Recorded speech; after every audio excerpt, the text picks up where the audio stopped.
सोचो एक film OTT पर रिलीज होती है और उसके 48 घंटे बाद ही उस फिल्म को इंडिया के अंदर डाउन कर दिया जाता है। मतलब आप इंडिया के अंदर अब उस फिल्म को नहीं देख सकते हैं। उस फिल्म का नाम है सतलुज और वो प्लेटफॉर्म है G5। इस फिल्म के अंदर आपको दिखते हैं दिलजीत दोसांझ और अर्जुन रामपाल जैसे एक्टर।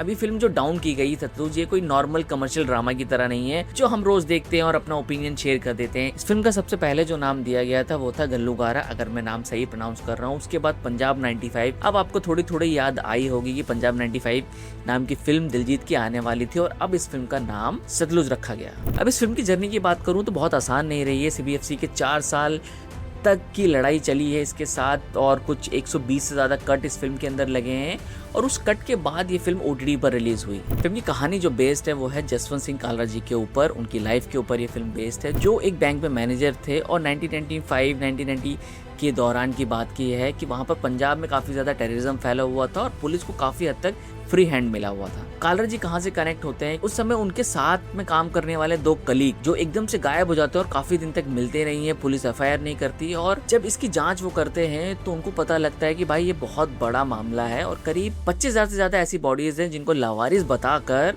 उनका अंतिम संस्कार कर दिया गया, जबकि रिकॉर्ड्स में उनका नाम, उनका घर का एड्रेस, उनके माता पिता सबकी डिटेल से लावारिस लिखा गया है। इन सवाल वहां पर यही खड़ा होता है कि भाई जब सारी डिटेल्स आपके पास है तो ये बॉडीज या फिर ये लोग लावारिस कैसे हो सकते हैं, और दूसरा ये कि ये मर क्यों रहे हैं। ये फिल्म दिखाती है कि जब सिस्टम और पुलिस पावर का गलत फायदा उठाते हैं तो एक आम इंसान कैसे अपनी जान खेलकर सच के लिए खड़ा होता है, और वो सच के लिए खड़े होते हैं जसवंत सिंह कालरा।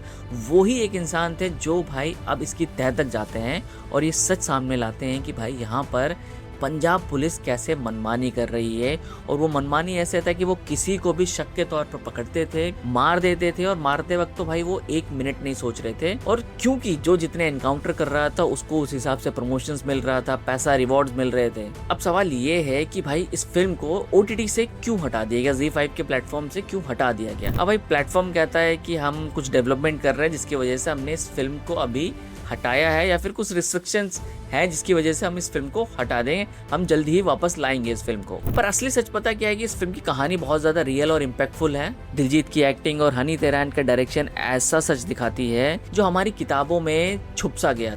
अब दूसरा भाई इस फिल्म का जो टॉपिक है, मतलब इस फिल्म की कहानी जो है वो इतनी ज्यादा सेंसिटिव है जो भाई पॉलिटिकल और एडमिनिस्ट्रेटिव चीज को ना बहुत ज्यादा ऐसा ना पिन करता है। यही कुछ वजह है जिसकी वजह से इसको 2 दिन के अंदर ही OTT से हटा दिया गया। और इसके बाद क्या होता है कि भाई दिलजीत एक वीडियो बना के कहते हैं कि अब उनको फर्क नहीं पड़ता कि ये फिल्म वापस आए या ना आए, इंडिया के अंदर पायरेसी का स्कोर कार्ड हम सबको पता है, लोग देख चुके होंगे। मतलब ये दिलजीत खुद कहते हैं कि भाई लोग देख चुके हैं, डाउनलोड करके देख रहे होंगे, एंड बस वही चाहते हैं कि लोग ये फिल्म देखें। बहुत तसल्ली है, हेलो लोग तक पहुंच गई, बहुत सारे लोग का कोले डाउनलोडेड मूवी। आई नो बहुत सारे लोग सोचते थे संडे फैमिली ना देखेंगे, मैंने सोचा मंडे शायद डिलीट होगी जो सारा कुछ खुलूगा और संडे शाम में होगा, चलो कोई नहीं, और ये पता ही एक्सपेक्टेड सी है भाई।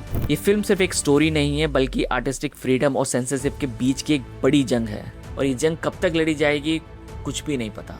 अब कमेंट में भाई अपना ओपिनियन रखना है कि इस फिल्म के ऊपर इस तरीके से रोक लगाना क्या सही है, क्योंकि हम इससे पहले भी कई फिल्में देख चुके हैं, कश्मीर फाइल, केरला स्टोरी, जेन्यू और बहुत भी ऐसी फिल्में बनी हैं जिनको प्रोपेगेंडा बताकर रिलीज तो होने दिया गया, बट सतलुज के साथ ऐसा क्यों नहीं है, क्योंकि ये भी एक ऐसी कहानी को उजागर करती है भाई, लोगों के सामने सच आना बहुत जरूरी है। और OTT पर सेंसरशिप होना चाहिए कि नहीं होना चाहिए, इस बारे में भी भाई आप लोगों का क्या ख्याल है। मेरा मानना है कि भाई सेंसरशिप नहीं होनी चाहिए। अब OTT आप लोगों को दिया ही इसलिए गया था, इस तरीके से ही लॉन्च किया गया था कि भाई यहाँ पर आपको अनफिल्टर अनसेंसर्ड चीजें दिखाई जाती हैं।